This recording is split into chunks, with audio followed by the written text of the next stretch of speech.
BTR-A11.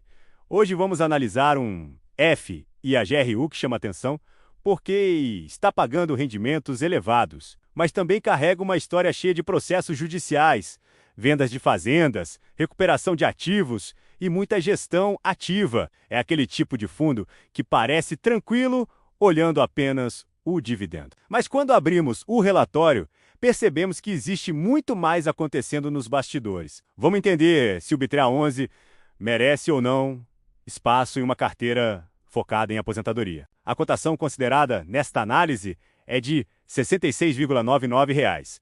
O valor patrimonial por cota é de R$ 115,1. Isso significa que o mercado está negociando o fundo com aproximadamente 42% de desconto em relação ao patrimônio. Em linguagem simples, é como encontrar uma casa avaliada em R$ 115 mil, sendo vendida por R$ 67 mil.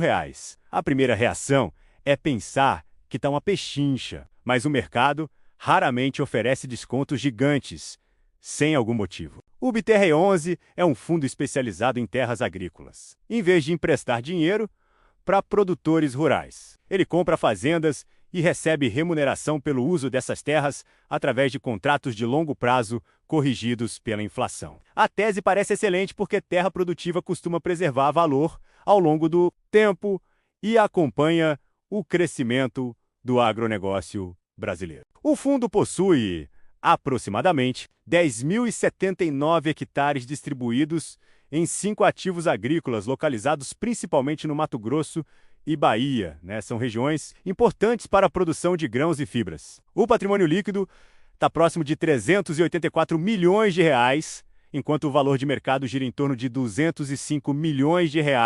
Existem mais de 11 mil investidores no fundo. Quando olhamos a carteira, percebemos que a quantidade de ativos é pequena. Apenas 5 operações representam praticamente todo o patrimônio. Isso aumenta o risco, porque qualquer problema relevante em uma fazenda pode afetar significativamente os resultados. Diferente de fundos imobiliários que possuem dezenas de imóveis, aqui a concentração é elevada. A qualidade dos ativos é interessante porque estamos falando de terras agrícolas em regiões consolidadas do agronegócio. Porém, a qualidade da terra não elimina o risco dos contratos e dos parceiros envolvidos. E foi justamente aí que surgiram vários problemas ao longo da história do fundo. O relatório mostra diversos casos de inadimplência, disputas judiciais, reintegrações de posse e renegociações. Em alguns ativos, os antigos operadores deixaram de cumprir pagamentos. Em outros, surgiram terceiros disputando a posse das propriedades. A boa notícia é que a gestão conseguiu recuperar ativos, vencer processos e até vender fazendas com lucro em alguns casos. A má notícia é que isso demonstra que o fundo opera em um ambiente muito mais complexo do que parece à primeira vista. Imagine que você alugou sua casa para alguém, a pessoa para de pagar, surge outro indivíduo dizendo que é dono do imóvel, aparecem processos e você precisa contratar advogado durante anos. No fim, você vence tudo e ainda vende a casa com lucro. Foi basicamente algo parecido que aconteceu em algumas operações do fundo. O resultado final pode ser positivo, mas o caminho é cheio de buracos. O rendimento distribuído atualmente é de R$ 0,9 por cota, considerando a cotação de mercado próxima de R$ 61 do fechamento do relatório. O dividend yield anualizado chega a impressionantes 17,62%. Usando a cotação atual de R$ 66,99, o retorno continua bastante elevado para os padrões do mercado. Mas aqui existe um detalhe extremamente importante. Nem todo esse rendimento vem da operação recorrente das fazendas. Parte relevante das distribuições está sendo sustentada por ganhos obtidos com vendas de propriedades e realização de lucros acumulados. Isso significa que o investidor não deve assumir automaticamente que o R$ 0,9 continuarão para sempre. Em maio de 2026, o fundo gerou resultado líquido de apenas R$ 0,33 por cota, mas distribuiu R$ 0,9 por cota. A diferença foi coberta utilizando reservas acumuladas anteriormente. Isso é permitido e perfeitamente legal, mas mostra que o dividendo atual está acima do resultado operacional do mês. Falando em reservas, o B311 possui uma reserva bastante robusta. Após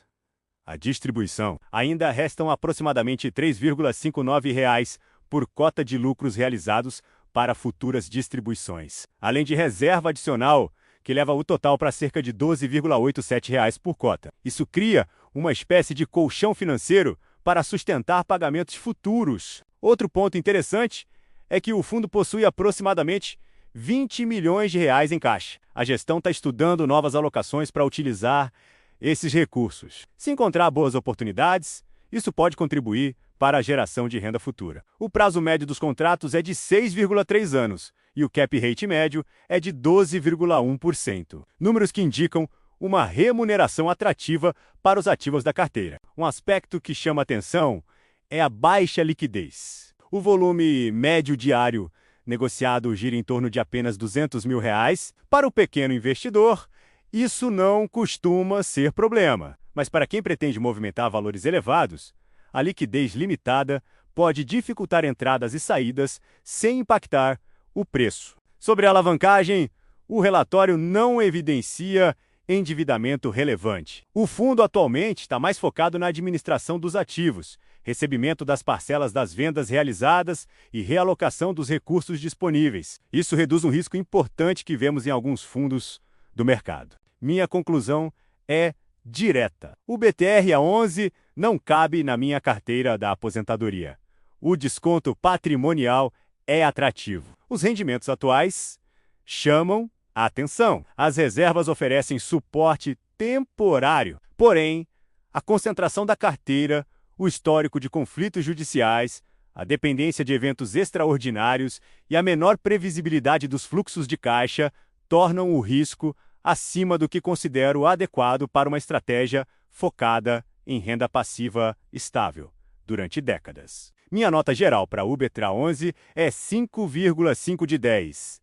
Não considero um fundo ruim. Considero apenas um fundo inadequado para o objetivo específico de aposentadoria. Existem alternativas com menor risco operacional, maior previsibilidade de receitas e histórico mais consistente para cumprir essa função. Muito obrigado por acompanhar mais uma análise no canal Independência Financeira 72.